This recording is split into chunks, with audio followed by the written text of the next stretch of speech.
Hello. 14 अगस्त सन 1947 में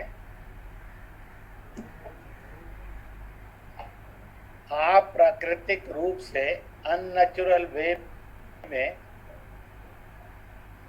जन्मे पाकिस्तान को लेकर फैंस द्वारा इस अंतर्राष्ट्रीय संगोष्ठी में स्थान स्थान पर उपस्थित भाइयों और बहनों, 2 दिन पूर्व अंतर्राष्ट्रीय योग दिवस था। अंतर्राष्ट्रीय योग दिवस ने इस बात की संभावना तो व्यक्त की, world can live as a one family, वसुधैव कुटुंबकम,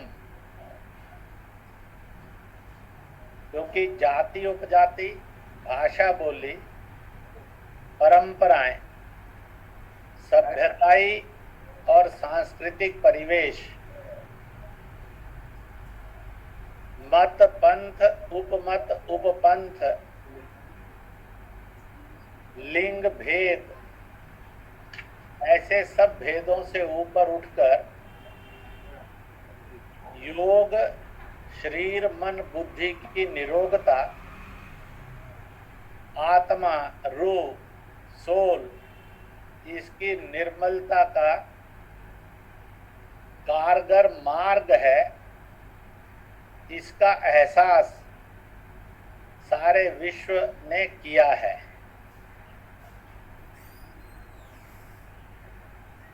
साथ ही साथ विश्व ने यह भी किया है,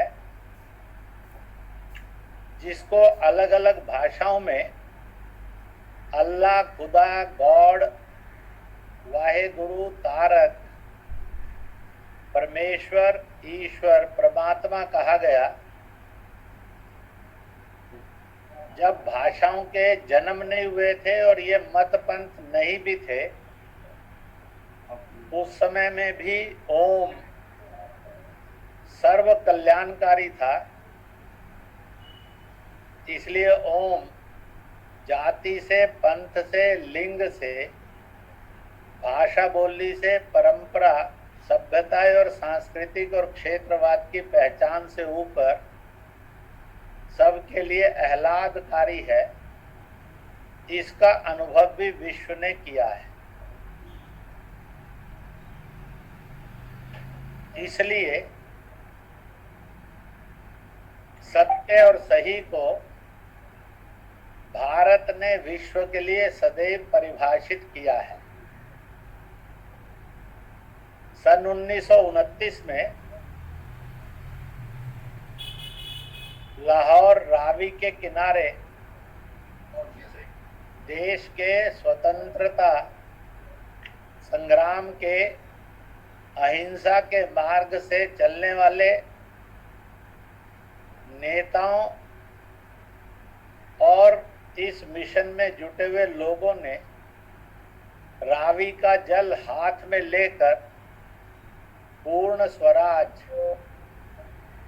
और संपूर्ण भारत ब्रिटिश हुकूमत से स्वतंत्र करवाने का संकल्प भी लिया था। शायद नियति की दुर्भाग्यपूर्ण स्थिति चल रही थी, इसलिए 3 करोड़ लोग उजड़े, 10 से 15 लाख लोग कत्ल हुए, खून के नदियां बहे, सैकड़ों नहीं हजारों पूजा स्थल टूटे, 5-7 लाख बहू बेटियों की इज्जत लुटी।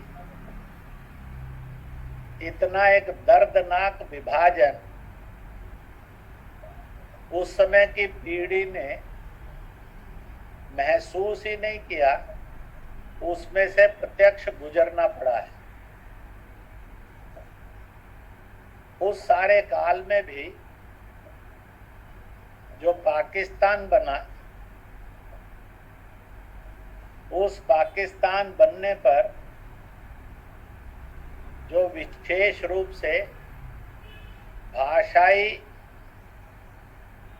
भौगोलिक क्षेत्र जुड़े, एक सिंध था, दूसरा पंजाबिस्तान यानी पंजाब का क्षेत्र था, पंजाबी था, तीसरा बलूचिस्तान था, चौथा पश्तूनिस्तान था,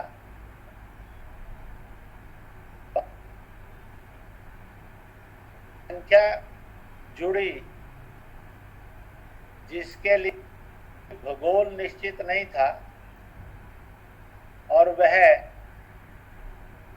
भारत के उत्तर प्रदेश वगैरह से या अन्य प्रांतों से उठकर एक पाक मुल्क होगा,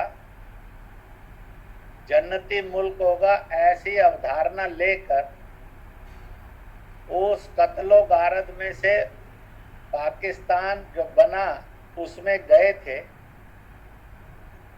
इन भारतीय लोगों ने भारतीय नागरिकता और भारत देश छोड़ दिया सदा के लिए। पाकिस्तान ने उनको अपना नागरिक नहीं माना और वह एक वर्ग था जिसको आज पाकिस्तान में मुहाजिर कहते हैं। ऐसे 4 भाषाई क्षेत्र और एक भाषाई और क्षेत्र ज्योग्राफी से मुक्त भारत से अपनी खुशियों के साथ क्रोध से, हिंसा से, नफरत से भरे हुए थे, वो गए जो आज तक पाकिस्तान नागरिक बन नहीं सके। यह लाखों लाख से करोड़ों की संख्या ऐसी है जो विश्व के अंदर किसी भी देश की नागरिकता जिनके पास नहीं है। इसलिए ऐसी उजड़ी हुई जमात जो दुनिया के अंदर किसी भी देश की नागरिकता नहीं रखते, वो मुहाजिर हैं। उसी समय में एक नारा लगा था, हंस कर लिया पाकिस्तान, लड़ कर लेंगे हिंदुस्तान। बलूचों को लाहौर के पंजाबी पाकिस्तानियों ने भड़काया और उनके द्वारा एक कबीलाई आक्रमण भारत पर किया। अंग्रेजों की कूटनीति का शिकार फिर भारत हुआ और वह इस विवाद को लेकर यूएनओ चला गया, जिसका दुष्परिणाम निकला एक तरफा युद्ध विराम में एक बड़ा भूभाग गिलगित बाल्टिस्तान पीओजे के अवैध रूप से पाकिस्तान के कब्जे का जम्मू कश्मीर, यह पाकिस्तान के भूगोल में और जुड़ा और इस प्रकार से यह पाकिस्तान का दृश्य आज दिखाई देता है। मुहाजिर अपनी पहचान के संकट को लेकर एक अलग ज्योग्राफी सिंध क्षेत्र के अंदर डिमांड कर रहे हैं। सिंध के लोग जिन्होंने खुशी खुशी पाकिस्तान को स्वीकार नहीं किया था, वह भी अपनी पहचान पाकिस्तान से अलग करके एक अलग देश को स्थापित करने का बीच बीच में आंदोलन करते रहते हैं और पाकिस्तान के द्वारा जो उन पर अत्याचार हो रहे हैं, उन अत्याचारों के विरुद्ध उनकी आवाज जीए सिंध मूवमेंट के रूप में चलती रहती है। और मुहाजिर लोग भी MQM के रूप में अपनी रेजिस्टेंस अगेंस्ट पाकिस्तान सदा प्रकट करते रहते हैं। बलूचिस्तान के लोग और पश्तूनिस्तान जो भी इनके अंदर तनाव होगा, परंतु इन्होंने पहले दिन से ही पाकिस्तान को स्वीकार नहीं किया था और इसलिए अपने लिए स्वतंत्र अस्तित्व की मांग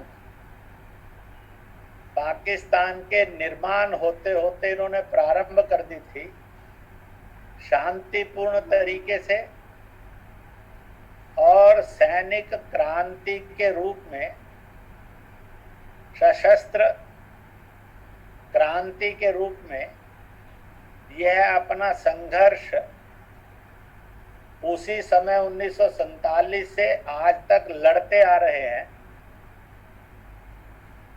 बहुत से नेता आज भी बलूचिस्तान जो पाकिस्तान के अंदर है वहां रहते हुए अपनी लड़ाई लड़ रहे हैं और बहुत बड़ी संख्या में नेता वह अलग अलग देशों में शरण लेकर अपने बलूचिस्तान की या पश्तूनिस्तान की मांग को लेकर जन जागरण, जन क्रांति करते हुए दिखाई देते हैं। बाहर जन जागरण कर रहे हैं, भीतर वो जन क्रांति का समर्थन करते हुए उसका सशक्तिकरण कर रहे हैं। पंजाबी पाकिस्तान भी भेदों में बटा है। सत्ता का संघर्ष और उसका कलह आए दिन देखने को मिलता है।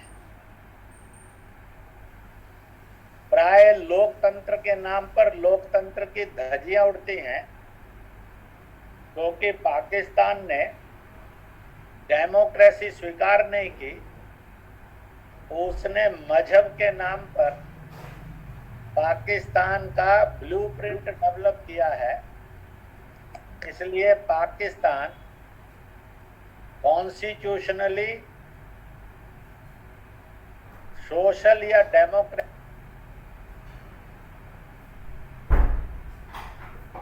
कंट्री नहीं है, एक मजहबी देश के रूप में उसकी व्याख्या की जाती है। और मजहबी कट्टरता भी इतना भयानक है कि आज वहां का सुन्नी समाज कहीं ना कहीं गोरा होगा, खोजा होगा, अहमदिया होगा, शिया होगा, ऐसे जो छोटे छोटे इस्लामिक फिरके हैं उन पर भी जुल्म करते हुए देखे जा सकते हैं। उसकी मजहबी कट्टरता इतनी क्रूर है कि अगर दुनिया के किसी देश में अल्पसंख्यक सर्वाधिक असुरक्षित है, हिंदू के रूप में, छोटे छोटे इस्लामिक फुरकों के रूप में, ईसाई के रूप में, जैन, बौद्ध, सिख, पारसी, यहूदी के रूप में, तो आज कोई दिन ऐसा नहीं है जब पाकिस्तान में अल्पसंख्यकों के ऊपर अत्याचार की कोई घटना टेलीविजन पर या समाचार पत्रों में दिखाई ना देती हो।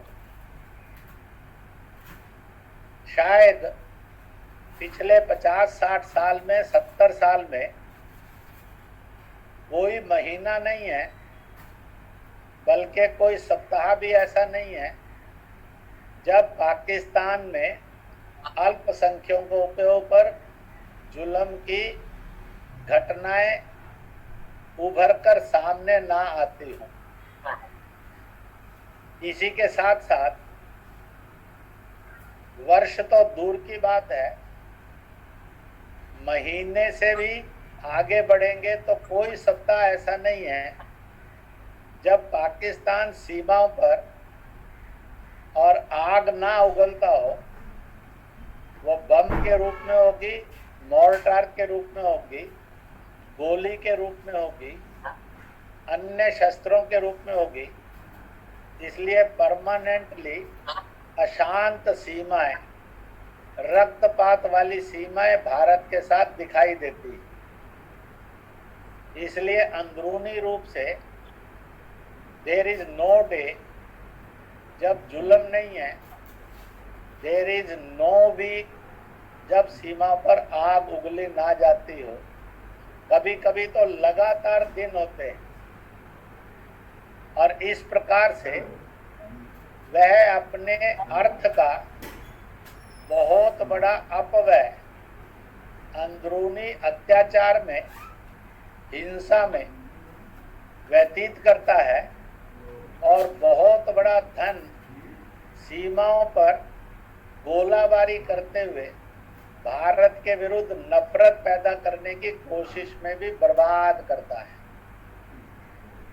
इसलिए उसकी अर्थव्यवस्था दिन प्रतिदिन निरक्षरता भी बढ़ा रही है, गरीबी भी बढ़ा रही है, अपराध भी बढ़ा रही है, भ्रष्टाचार भी बढ़ा रही है और अस्थिरता का स्थायी दोस्त पाकिस्तान बन चुका है। उसकी आड़ में चीन ने धीरे धीरे अपने पांव पसार कर पाकिस्तान को हड़पने का एक ताना बाना भी बिल्कुल उच्च पहाड़ी क्षेत्र से लेकर और नीचे समुद्र तक, अरब सागर तक बिछा लिया है, कराची तक बिछा लिया है। और वहां पर चीन की तलवार सदा लटकती हुई दिखाई देने लग गई है। इस प्रकार से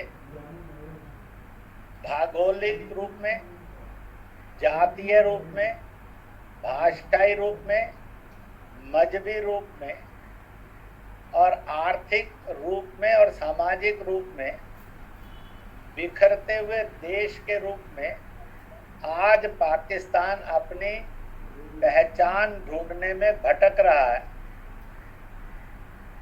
भारत की संसद में उन्हें 5 अगस्त पिछले वर्ष 370 और 35 से हटाते हुए यह उद्घोषणा की गई कि when we talk of Jammu Kashmir तो पीओजे के गिलगित बाल्टिस्तान उसमें आता है।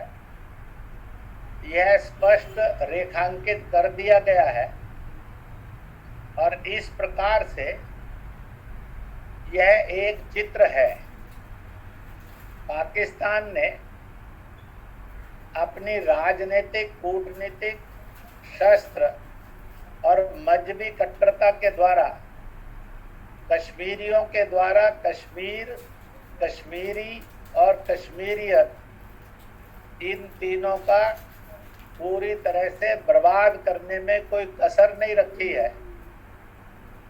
अब जाकर भारत सरकार ने उस पर अपना एक नियंत्रण काबू किया है, जिसके कारण बहुत बड़ी संख्या में आतंकवादियों का सफाया होते होते आतंकवाद और पत्थरबाजी से मुक्त कश्मीर दिखने लगा है।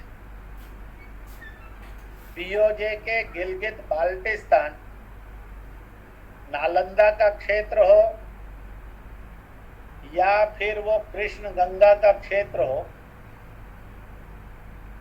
या वो अन्य तीर्थों के क्षेत्र हो, आज अपनी पुरानी पहचान को कहीं ना कहीं याद करते हुए दिखाई देते हैं। पाकिस्तान में हम अपने पूर्वजों से कौन हैं, इस पहचान की भूख बहुत तेजी से बढ़ती हुई दिखाई दे रही है। मैं आने वाले वक्ताओं से यह अनुरोध करूंगा और आयोजकों से पक्का अनुरोध करूंगा, पाकिस्तान में जितने क्षेत्रीय, भाषाई, मजहबी और आदि आदि के पहचान के आधार हैं, उनके प्राचीन जड़ों में भी जाना चाहिए, क्योंकि किसी भी रोग का अगर निदान करना है तो रूट्स बता देती हैं बीमारी की प्रकृति कैसी है, और उसमें से उसका उपचार संभव हो जाता है। परंतु वह समय बड़ी जल्दी से निकट आएगा जब सिंध को, बलूचिस्तान को या अन्य पहचानों को इन अत्याचारों से मुक्ति यह प्राप्त होने का सीधा सीधा अवसर दिखाई देने लगेगा। मैं सीरीज ऑफ प्रोग्राम में आज के प्रोग्राम को फिर से रेखांकित करता हूं।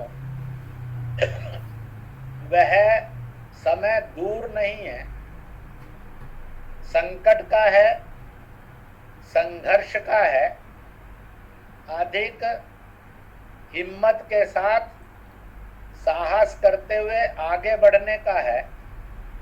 और वह दिन दूर नहीं है जब पाकिस्तान टूटता और बिखरता हुआ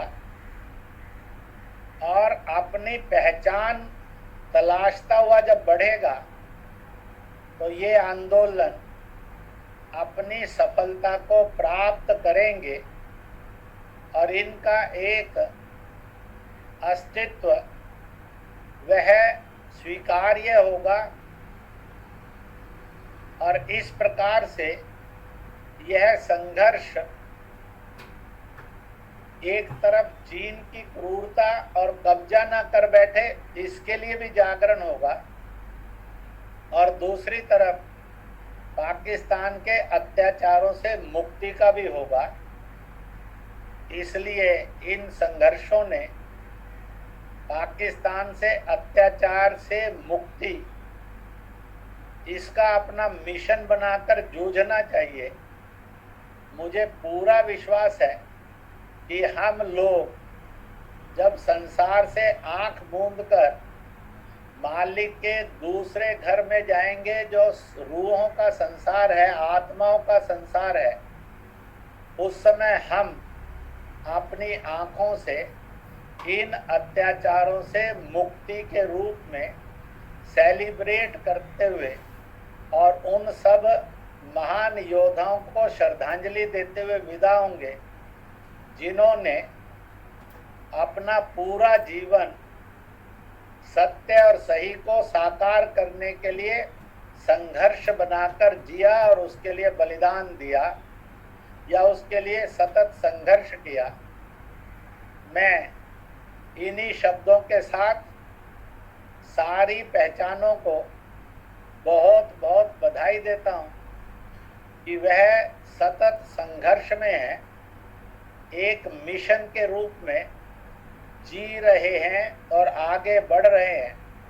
उनके जीवन इन आंदोलनों के लिए प्रेरणा के स्रोत थे और सदा रहेंगे, और वह दिन शीघ्र आएगा और निश्चित रूप से आएगा जब ये सब आंदोलन अपने मिशन में सफलता प्राप्त करेंगे। इन्हीं भावनाओं के साथ आज का दिन, जहाँ डॉक्टर श्यामा प्रसाद मुखर्जी के बलिदान से प्रेरणा दिलवाता है, जहाँ हुए बलिदान मुखर्जी, वह कश्मीर हमारा है, आधा अधूरा नहीं पूरे का पूरा है, नारा लगा था, बलिदान हुआ, परंतु 70 साल के अंदर वह बलिदान अपनी सफलता को प्राप्त कर गया। मैंने एक का नाम लिया पर सैकड़ों का बलिदान हुआ है, हजारों ने यातना सही, परंतु उसको यश प्राप्त हुआ है।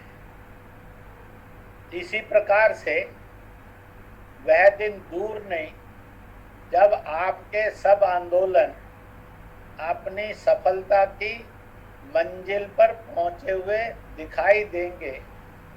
कहते हैं जो मन से हार जाते हैं वह तन से गुलाम हो जाते हैं, जो मन से मजबूत रहते हैं वो मरते नहीं, सदा विजेता के रूप में रहते हैं। इसलिए सब आंदोलनकर्ता और उनके नेतृत्वकर्ताओं को मैं ये कहूँगा, शरीर मन बुद्धि से ना थकिए ना हारिए। थकने और हारने में मौत है, और ना थकने में ना हारने में सदैव सक्रिय रहकर संघर्ष करने में जिंदगी है और जीत है। इन भावनाओं के साथ आयोजकों को और आप सबको बहुत बहुत बहुत बहुत शुभकामनाएं और बधाइयाँ। और इन्हीं शब्दों के साथ कहना हो, जय भारत, जय सिंध, जय भारत, जय बलोच, जय भारत और जय पंजाबिस्तान। इन्हीं